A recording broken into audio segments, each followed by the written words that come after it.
सुप्रभात बच्चों कैसे हो। मैं आशा करती हूँ कि आप सभी बच्चे स्वस्थ एवं ठीक होंगे। बच्चों आज हम हमारी व्याकरण सोपान पाठ 14 विराम चिन्ह पढ़ेंगे और समझेंगे।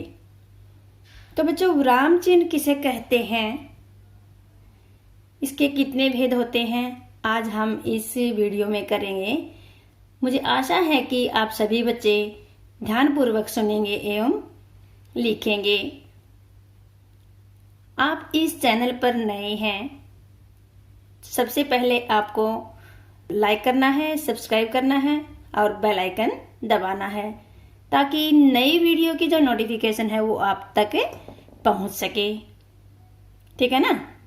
तो विराम चिन्ह किसे कहते हैं बच्चों, ठहराव के इन स्थानों को दिखाने के लिए। देखो ठहराव के लिए जब हम एक तो वाक्य हम बोलते रहते हैं कि कुछ कोई भी स्टॉप देते ही नहीं है, लगातार हम ऐसे की तरह प्रस्ताव की तरह बोलते रहते हैं, कहानी सुनाते रहते हैं। ठीक है, लेकिन जो वाक्य है उससे हमारा जो व्याकरण है, व्याकरण की शुद्धता से ही हमें को ये क्या नाम है, विराम चिन्ह, अल्प विराम, पूर्ण विराम जो भी है, इससे है ना एक वाक्य बन जाता है ना। जैसे कि कोई भी है कि मुझे तो स्कूल जाना है, मुझे स्कूल जाना है। ठीक है, या फिर कोई भी वाक्य है कि सभा में शिक्षक, वैज्ञानिक, डॉक्टर सभी आमंत्रित हैं। तो इसमें हमें वाक्य में जो भी चिन्ह लगाना है एक ठहराव सा हो जाता है। पता चल जाता है कि हमें कहाँ रुकना है, कैसे बोलना है। तो इसकी जो परिभाषा है, इसकी जो डेफिनेशन है वही मैं पहले बता देती हूँ आपको। ठहराव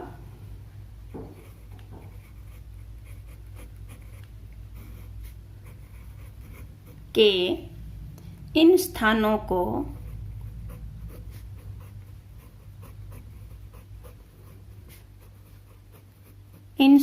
को दिखाने के लिए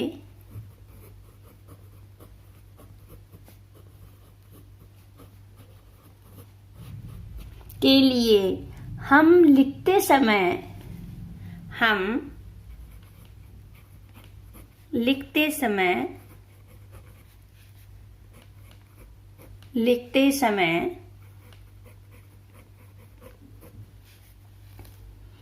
जिन चिन्हों का प्रयोग करते हैं, लिखते समय जिन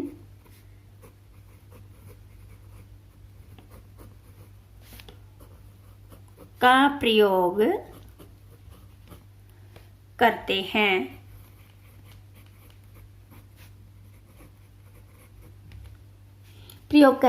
हैं, उन्हें विराम चिन्ह कहा जाता है। उन्हें विराम चिन्ह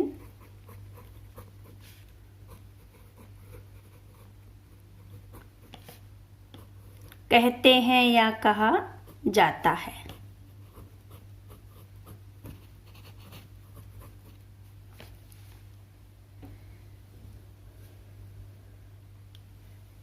अब इसके कुछ प्रमुख चिन्ह हैं। ठीक है, कुछ प्रमुख चिन्ह हैं। जैसे सबसे पहले आता है पूर्ण विराम। क्या है बच्चों, पूर्ण विराम। पूर्ण विराम, पूर्ण विराम, पूर्ण विराम है बच्चों जो वाक्य है, वाक्य के अंत में लगाया जाता है। पूर्ण विराम कहाँ लगाया जाता है, वाक्य के अंत में। जैसे क्या है कि मेरा नाम अमित है या मेरा नाम दीपक है ना। देखो क्या है, जैसे मेरा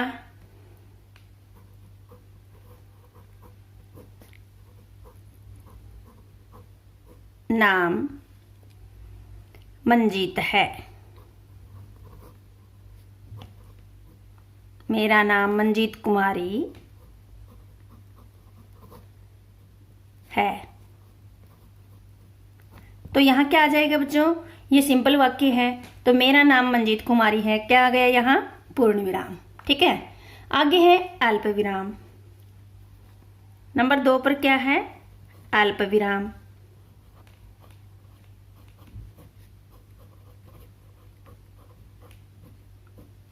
अल्प विराम, जिसको हम कोमा भी बोलते हैं, है ना, जिसको हम कोमा बोलते हैं। तो इसमें क्या है,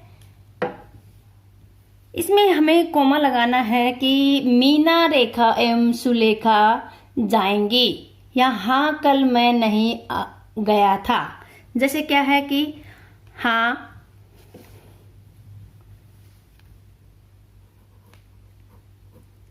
हाँ, तो यहाँ कोमा कहाँ जाएगा, हाँ के बाद में। हाँ कल मैं नहीं गया था, हाँ कल मैं नहीं गया था, नहीं गया था, नहीं गया था। ठीक है, तो ये आपको समझ आ गए होंगे दोनों।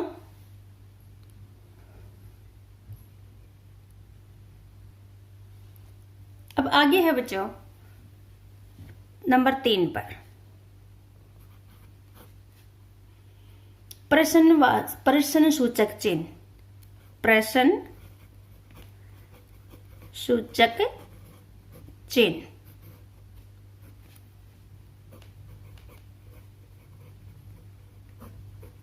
प्रश्न सूचक चिन्ह। प्रश्न सूचक कौन सा होता है बच्चों, जिसमें प्रश्न किया गया हो, प्रश्न पूछा गया हो, और उसका चिन्ह ये वाला है। ठीक है, तो इसमें क्या है, प्रश्न सूचक चिन्ह, इस चिन्ह का प्रयोग प्रश्न वाक्यों के अंत में किया जाता है। जैसे भी तुम कहाँ गए थे, तुम क्या खाओगे, ऐसे प्रश्न पूछे गए हैं। आप क्या खाएंगे, हमारे घर आओगे ना, है ना। तो इसमें क्या है, क्या आपने नई चंपक पढ़ ली है। चंपक क्या है, एक किताब का नाम है। तो यहाँ हम लिखेंगे कि क्या आपने नई किताब आई है, नई किताब का नाम क्या है, चंपक पढ़ ली है। नई चंपक पढ़ ली है। और लास्ट में क्या जाएगा, इसमें प्रश्न सूचक चिन्ह। तो ये प्रश्न सूचक चिन्ह हो गया। इसमें प्रश्न पूछा गया है कि क्या आपने नई चंपक पढ़ ली है। समझ आ गया होगा। आगे है नंबर 4। ये क्या है, विस्मय आदि बोधक। विस्मय आदि बोधक चिन्ह है।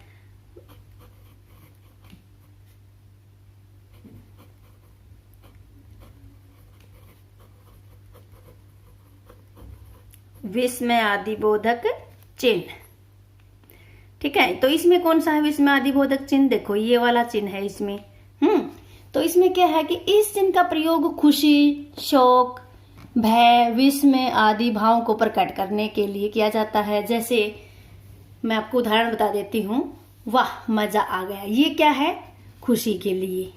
वाह, वाह क्या है, वाह के बाद ये आ जाएगा, ये वाला चिन्ह आ जाएगा, विस्मय आदि बोधक चिन्ह। वाह क्या, यानी कि मजा आ गया,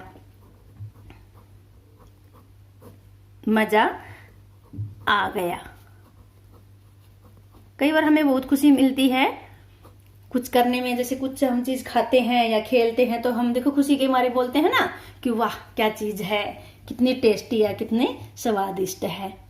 अरे आप आ गए। जैसे कि कई बार ऐसे होता है कि अचानक से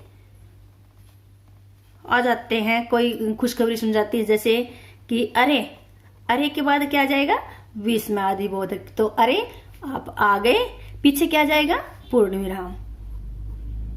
आप आ गए, हाँ गए। आगे है योजक चिन्ह। नंबर 5 पर कौन सा है, योजक चिन्ह।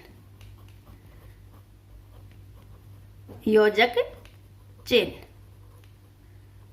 योजक चिन्ह कौन सा होता है बच्चों, ये वाला जो आप एक बार बोल देते हो कि डंडा लगाओ, इसके बाद फिर लिखो, हैं, तो ये डंडा नहीं होता, ये इसका नाम क्या है, योजक चिन्ह। योजक चिन्ह क्या है कि कुछ शब्दों को एक साथ जोड़कर या मिलाकर लिखने के लिए हम इस चिन्ह का प्रयोग करते हैं।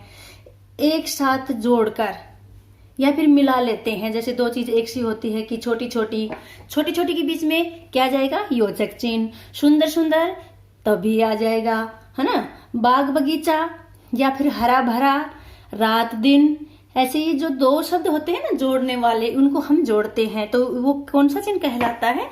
योजक चिन्ह। जैसे हरा भरा बाग देखकर मेरा मन प्रसन्न हो उठा। जैसे हरा भरा, हरा भरा क्या है? हरा भरा। तो इसमें कौन सा चिन्ह आ गया बच्चों? योजक चिन्ह। हरा भरा बाग देखकर, बाग, बाग कौन सा होता है? बाग आपको पता होगा, जिसमें फल लगते हैं या फूल लगते हैं, उसमें जो बगीचा होता है, हरी हरी घास भी होती है ना? तो बाग उसी को बोलते हैं कि बाग देखकर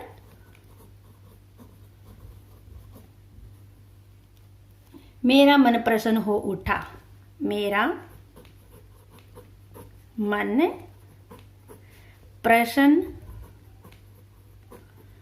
प्रसन्न हो उठा।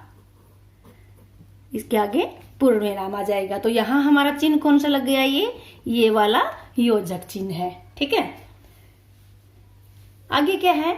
एक और उदाहरण लिखवा देती हूं इसी का मैं, कि बगीचे में या फिर मुझे रात दिन मेहनत करनी पड़ती है। हमें एग्जाम के लिए यानी कि पेपर के लिए हमें तो क्या करना होता है? रात दिन मेहनत करनी होती है। अगर हम रात दिन मेहनत नहीं करेंगे तो हम फेल हो जाएंगे। तो इसमें क्या जाएगा? मुझे रात दिन। अब इनके बीच में देखो, रात और दिन है, इनके बीच में क्या कौन सा चिन्ह आ गया? ये योजक। मेहनत करनी पड़ती है, मेहनत करनी पड़ती है, मेहनत करनी पड़ती है। आगे है बच्चों कि निर्देशक चिन्ह। आगे कौन सा चिन्ह है? निर्देशक चिन्ह। निर्देशक चिन्ह, निर्देशक देने वाला क्या है? कि निर्देशक चिन्ह है, ये निर्देश देता है ना? निर्देशक।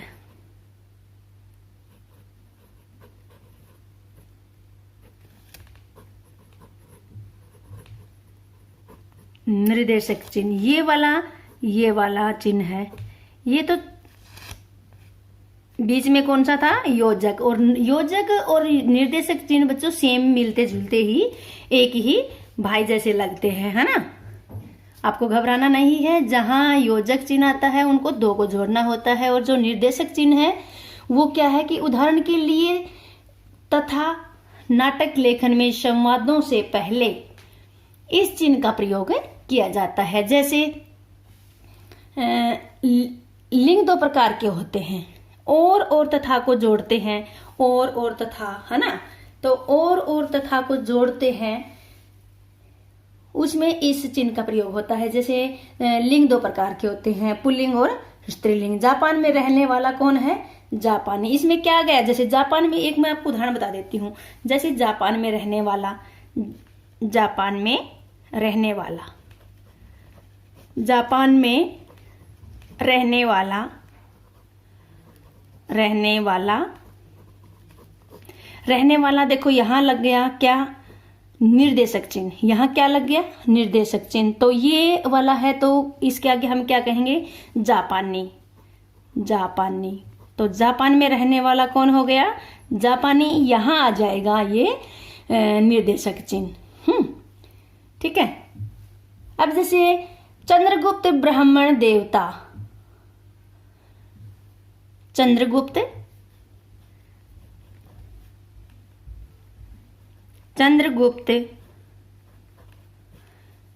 ब्राह्मण, यहां क्या आ जाएगा? चंद्रगुप्त और ब्राह्मण के बीच में निर्देशक चिन्ह आ जाएगा, ब्राह्मण। ब्राह्मण देवता। देवता यहां आ गया, तो देवता के बाद क्या आ जाएगा? विस्मय आदि बोधक चिन्ह। दरबार में, आप दरबार में किस लिए पधारे? जैसे इसमें कि चंद्रगुप्त ब्राह्मण देवता, तो इसमें कौन कौन से आ गए? एक तो क्या नाम है? निर्देशक चिन्ह आ गया, एक आ गया विस्मय आदि बोधक चिन्ह। तो आगे क्या है कि आप दरबार में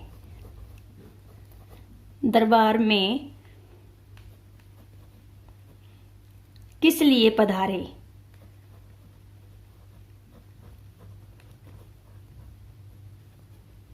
किस लिए पधारे, किस लिए पधारे। तो यहाँ किस लिए प्रश्न पूछा गया है, यहाँ आ जाएगा प्रश्नवाचक चिन्ह। तो यहाँ क्या आ जाएगा, प्रश्नवाचक चिन्ह। तो इसमें देखो कितने चिन्हों का प्रयोग हुआ है। एक तो चंद्रगुप्त, यहाँ चंद्रगुप्त और ब्राह्मण के बीच में निर्देशक चिन्ह है। यहाँ फिर है विस्मयवादी बोधक देवता के बाद में।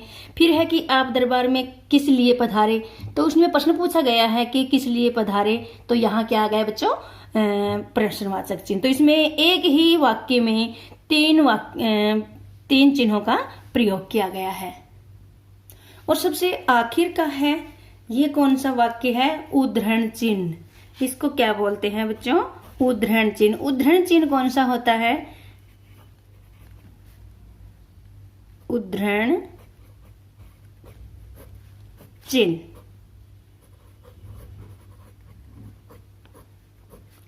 उद्धरण चिन्ह कौन सा कहलाता है, जैसे हम कोमा बोलते हैं, इन्वर्टेड कोमा होता है ना, कि आप बोल देते हो कि कोमा लगाओ या इन्वर्टेड कोमा में बंद कीजिए इसको, है ना। किसी व्यक्ति के कथन को ज्यों का त्यों लिखने के लिए हम इस चिन्ह का प्रयोग किया जाता है। किसी व्यक्ति का जो कथन है उसको हम जैसे उसने बोला है वैसे की वैसे हमें लिखना होता है। जैसे मित्र ने कहा चलो घूमने चले, तो इसमें क्या गया, देखो मित्र ने कहा, मित्र ने कहा, यहां क्या आ गया, मित्र ने कहा। कहा मैंने बताया था आपको कि जो निर्देशक चिन्ह है वो निर्देश दे रहा है। क्या कर रहा है, निर्देश दे रहा है। किसको, जो दूसरा सामने है उसको निर्देश दे रहा है कि चलो घूमने चलें। तो यहां क्या आ जाएगा, उद्धरण चिन्ह, चलो घूमने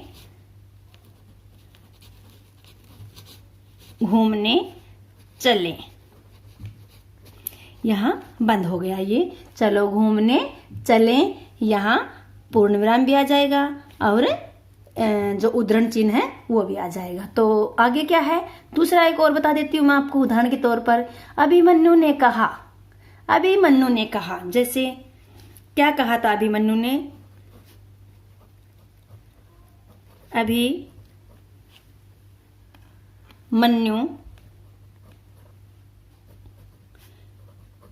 ने कहा, अभिमन्यु ने भी तो कहा था ना। तो यहाँ क्या आ जाएगा, निर्देशक चिन्ह है, यहाँ शुरू होएगी उद्धरण चिन्ह। इसी बात को ही हमें इस कोमे के अंदर करना है। जैसे कि अभिमन्यु ने कहा ऐसी बात नहीं है, ऐसी बात नहीं है, ऐसी बात नहीं है। नहीं के बाद में क्या आ जाएगा, पूर्ण विराम आ जाएगा। मैं चक्रव्यूह के रहस्य को जानता हूं, कि मैं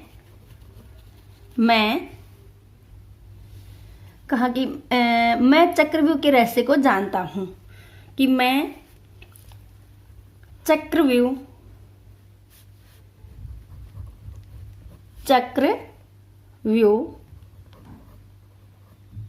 के रहस्य को जानता हूं,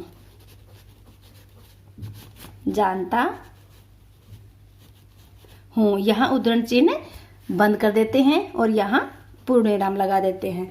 तो क्या है कि अभिमन्यु ने कहा ऐसी बात नहीं है। अभिमन्यु ने क्या कहा था, अर्जुन और अपने चाचा जो ताऊ थे उनको क्या कहा था कि मैं ऐसी कोई बात नहीं है, मैं जो चक्रव्यूह का रहस्य है उसको जानता हूं। तो वाकई में ही जो अभिमन्यु था वो चक्रव्यूह का रहस्य को जानता था कि चक्रव्यूह को कैसे तोड़ना है ना।